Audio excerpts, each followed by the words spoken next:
Hi, this is Vicky of singlemotherahoy.com and you're listening to my podcast. Welcome aboard, thank you for listening. First things first, I'm doing a bit of an experiment this week with the sound quality to see if I can make the podcast sound a bit more professional and a bit better generally. So if you're listening and you can notice any sort of a difference in the way it sounds, whether you think it sounds better or worse, do please let me know. I'm not going to tell you what I'm doing to change the sound quality because frankly, I don't think you'd believe me if I told you. But I would like to know whether you think it's made a difference and whether you think it sounds any better or any worse. So do please, or even if it sounds the same, just let me know. I'd love to hear. That'd be great. So this week's podcast is about Facebook engagement and being authentic on Facebook. What do I mean by that? It means kind of just being genuine and being you and having an authentic page that is the same as you, and not some kind of branded kind of professional thing that doesn't sound like it's genuinely you. And about getting more engagement with that page, you can still do that. Engagement really is key with this. So I only have 1,800 likes on my page, which, although for me it's a massive achievement because I started out obviously from nothing and only having my friends like my page, it's 1,800 likes is not a lot. I know a lot of the bloggers have kind of 3, 4, 5, maybe 10, 11, 12,000. But I'm happy with my 1,800 because I feel like they're all, not that I'm saying anybody else's aren't, but I feel like mine are genuine and that I know I've definitely got to know a lot of the people who like my page who I wouldn't necessarily have known otherwise. You can have thousands and thousands of likes on your page, but if they're not interacting with you, they're not seeing what you post. So, I mean, if you set up Facebook as purely as a way of driving traffic to your blog and your posts aren't reaching anybody, then you're not achieving that aim. So really, I think it doesn't work for anybody these days just to have a Facebook just to drive traffic somewhere, because if you're not getting engagement, nobody's going to see your posts, as I've discussed in previous weeks, notes about the algorithms and things. It just doesn't work. That's why I don't use things like Facebook like ladders, where you comment on a post with your page and then you like the 2 pages above you. I used to do that when I first started out and I'd get, a few likes from it and everything. These days I really don't bother. I know that you can buy likes as well and do things like that, and there's all sorts of ways of getting people liking your page, but I don't really bother with that because I feel like it just doesn't work for me, because if somebody's no interest in your page, then they're not going to like or comment on any of your posts, and so the next post that you put up they won't even see, so it's not worth the effort really. So last week when I was talking about advertising on Facebook and boosting posts, for example, when I boost a post I pay to have it shown to fans of my page and their friends. So the people who like my page who wouldn't necessarily ordinarily see the post, they get to see it first, and then it goes out to their friends. If I've got kind of fake likes or unengaged likes on my page, then I'm paying to advertise to somebody who's really not interested, and that's not going to work. I mean, all very well, put it under somebody's nose, they might like it, but on the whole, it's not worth the effort. You're paying to advertise to people who really don't care and aren't interested and only liked your page so that somebody else would like theirs, and I don't think that's not what I'm after. I'm not after the big numbers. I'd rather have the engagement, and I think at the moment my clout score is 73, and I think that is purely because of the Facebook engagement, not the number of likes I've got. I think I'm getting more engagement than a lot of other people, and it's because of that. So how do you get people to engage with you on Facebook? This is the $64,000 question or whatever it is. Ask questions, but also don't ask some kind of bland question every day and then leave it there. I tend to ask a question and then say something about my day, and kind of ask questions not like, oh, how are you today, or what are you doing this weekend, but if you've got a problem or you need to solve a problem, or where can I find this, or who does that, or what's a good site for this, or things like that. People like to help you. They like to feel like they're helping you. They like to feel like they know more than you. A lot of the time they like to feel like they're knowledgeable and useful. They want to feel useful. People don't like to be preached at with, I know this, I know this, I know this.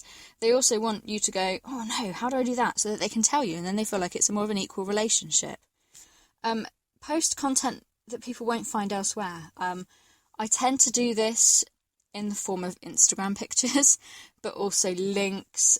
So not like that they won't find it anywhere else on the internet, but if they follow your blog, then it needs to be an added bonus for them to have you on Facebook. If they follow your blog already on Blog Lovin' or whatever, then having you on Facebook and all they see is the post that they've already seen on Blog Lovin', they're not going to be interested.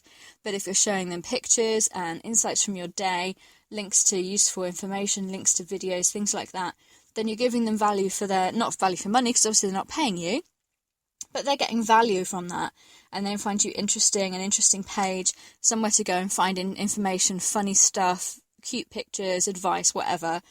Just things they're not going to find elsewhere on your social media channels or on your blog, basically. I post a lot of Instagram pictures, as you may have noticed, sometimes 15 to 20 a day.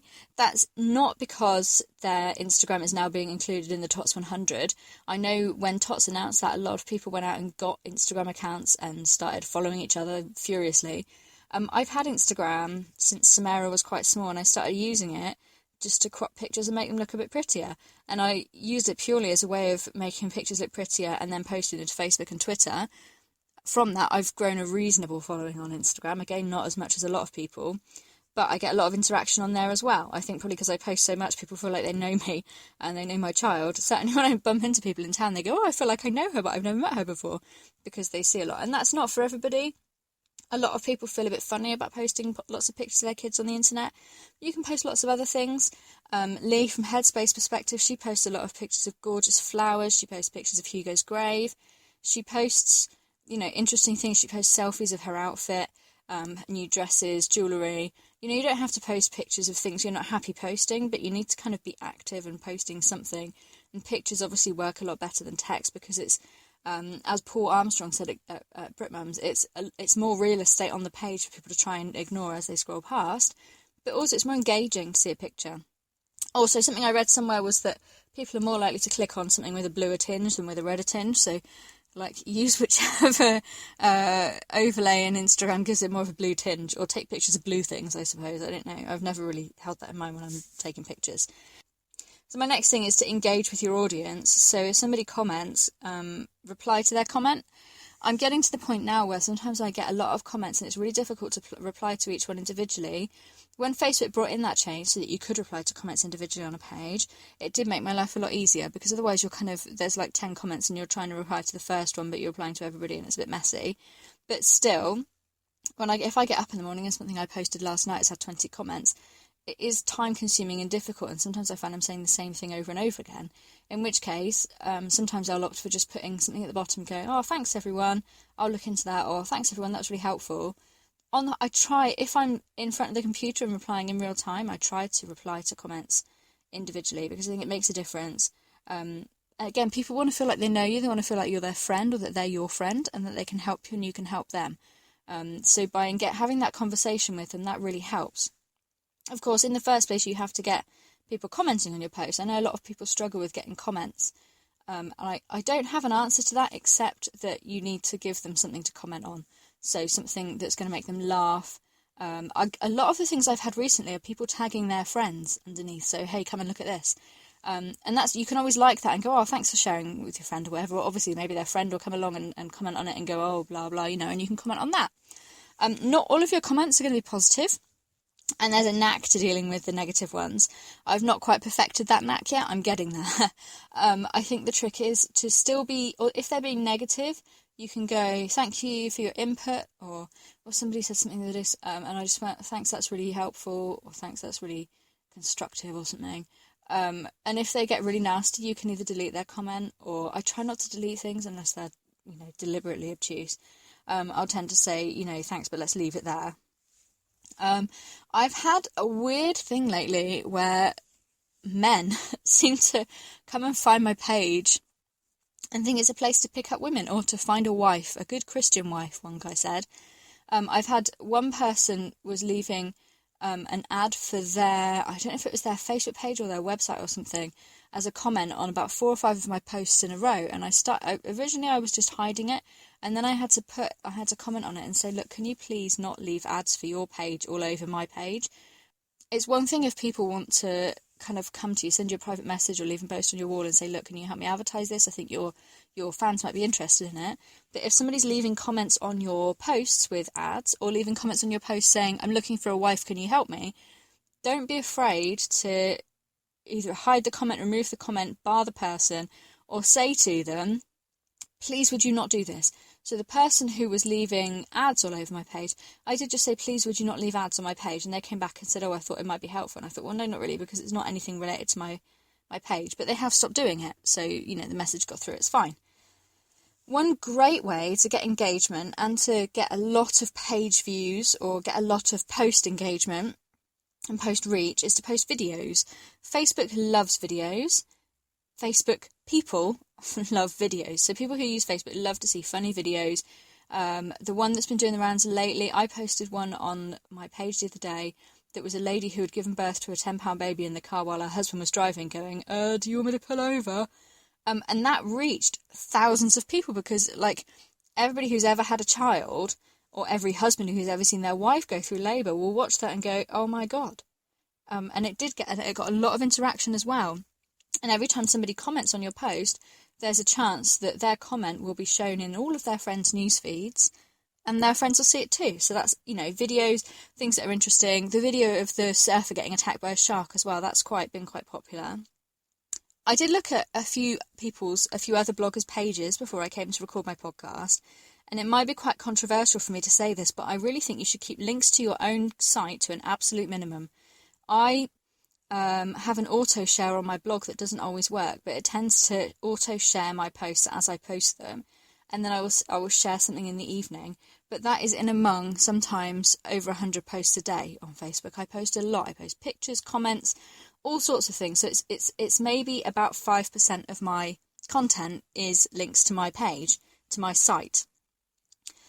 If you've got your kind of percentages the other way around and you've only got 5% not links to your site, people are going to be bored like that. As I said before, you need to be giving people things they can't see elsewhere, and they can see your blog posts just by looking at your blog. So why would they want to look at your Facebook page as well? That's what you've got to think about is that people don't just want to see you going, hey, look at this cool thing I wrote. Hey, look at this post that I've written to fulfill a brand requirement. Hey, look at this review of this cool thing that I got sent for free. They don't really, they might find it interesting the first few times, but then they tend to kind of go, well, I don't find that interesting. With my own blog, I kind of think, not everybody who likes my page is going to be interested in this post. So I'm not going to, post it a lot on Facebook, whereas I might tweet it a lot on Twitter because I've got a wider range of people on Twitter and there are more people following me on Twitter. With Facebook, I'll kind of share a post once and then not share it again until at least a couple of days later, to give it a chance to kind of, it has that lifespan on Facebook that you don't have on Twitter. I don't want people to feel like I'm bashing them. There's not anybody in particular that I'm saying you should do like this or you shouldn't do it like this. I'm using my own experience of this purely, and this is all just things that I've found out for myself. So you might say, well, I only ever post pictures to my blog and most of my traffic comes from Facebook and I'm, really doing really well with my traffic views and things like that. By all means, tell me that, because it would be interesting purely because I'm finding the exact opposite. So I am interested in that because I think, things work differently for different people and also for different niches. So you might find if you're, I don't know, maybe a celebrity style blogger or something, then people will click links to go over to your blog all the time. Whereas with, maybe because I'm doing parenting and lifestyle, people won't click because it's a different kind of niche. So I think it's quite interesting. But on the whole, I find that I have a separate audience on Facebook. A lot of them, I'm sure, don't even really know that I have a blog. They tend to just want to chat to me and interact with me, ask me for advice or give me advice as well. And it's a very distinct thing. That's all I have to say this week. I do hope you found it interesting. Again, if you've noticed any difference in the sound quality, do please let me know. I am working on improving this podcast and making it sound a bit more professional, which is why I'm not telling you how I've changed the sound quality, because it won't be very professional. But let me know what you think. I'd love to hear. And if you have any comments or insights, I'd love for you to share them with me either on my Facebook page or as a comment on this post. Or why not do your own podcast? Or you can WhatsApp me. I'm sure you can do that too. Thanks very much for listening, and I will be back next week.